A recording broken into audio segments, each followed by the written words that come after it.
வணக்கம் மாணவர்களே, உங்கள் எல்லோரையும் ரோஜா தோட்டம் சேனலுக்கு அன்போடு வரவேற்கிறேன்.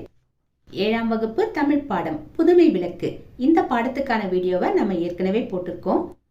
ஆனா இந்த வருடம் தரப்பட்டிருக்கிற புதிய பதிப்புல 2 கேள்விகளை புதுசா கேட்டிருக்காங்க. அந்த 2 கேள்விகளுக்குமான விடையை நாம இந்த வீடியோல பார்க்கலாம். குருவினா கேள்வி எண் 3, அந்தாதி என்பது யாது? இந்த பாடத்துல தெரிந்து தெளிவோம்னு கட்டத்துல கொடுத்திருக்காங்க இல்லையா, அங்கதான் இதற்கான விடை இருக்கு. விடை எப்படி எழுதலாம்? அந்தம் என்பதன் பொருள் முடிவு, ஆதி என்பதன் பொருள் முதல் அல்லது தொடக்கம். ஆதி காலத்தில்னு சொல்றோம் இல்லையா, அதன் பொருள் என்ன? தொடக்க காலத்தில் இல்லையா. ஆதினா தொடக்கம் அல்லது முதல்னு சொல்லலாம். இதற்கான விளக்கத்தை எழுதுவோமா? ஒரு பாடலின் இறுதி எழுத்தோ அசையோ சொல்லோ அடுத்து வரும் பாடலுக்கு முதலாவதாக அமைவதை அந்தாதி என்கிறோம். அடுத்தது சிறுவினா.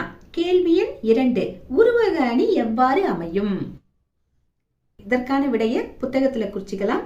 முதல்ல பாடல் கொடுத்திருக்காங்க, அதுக்கப்புறம் சொல்லும் பொருளும் தரப்பட்டிருக்கு, அதுக்கு கீழே பாடலின் பொருள் இருக்கா, அப்புறம் எதுகை கொடுத்திருக்காங்க, அதுக்கு கீழே வந்தீங்கன்னா கட்டத்துல உருவக அணி இருக்கு பாருங்க.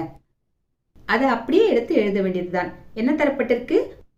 ஓமை வேறு ஓமிக்கப்படும் பொருள் வேறு என்று இல்லாமல் இரண்டும் ஒன்றே என்பது தோன்றும்படி கூறுவது உருவக அணியாகும். இதில் ஓமைக்கப்படும் பொருள் முன்னும் ஓமை பின்னுமாக அமையும்.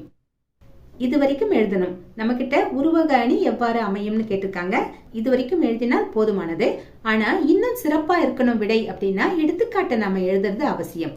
உங்களால முடிஞ்சா நீங்க எடுத்துக்காட்டையும் எழுதலாம். எப்படின்னா எடுத்துக்காட்டுன்னு எழுதிக்கோங்க. அதுக்கு அடுத்த வரி எப்படி ஆரம்பமாகுது பாருங்க. இப்பாடலில் ஆரம்பமாகுது.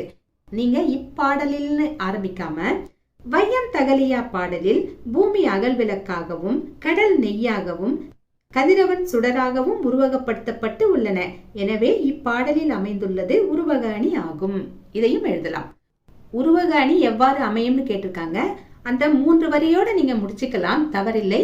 முடிஞ்சதுன்னா எடுத்துக்காட்டுன்னு எழுதி அதற்கடுத்து தரப்பட்டிருக்கிற அந்த உருவகத்தையும் நீங்க எழுதலாம். சரிங்களா? புதுமை விளக்கு பாடத்துக்கான வீடியோவோட லிங்க் கீழே அட்டாச் பண்ணிருக்கேன், போய் பாருங்க.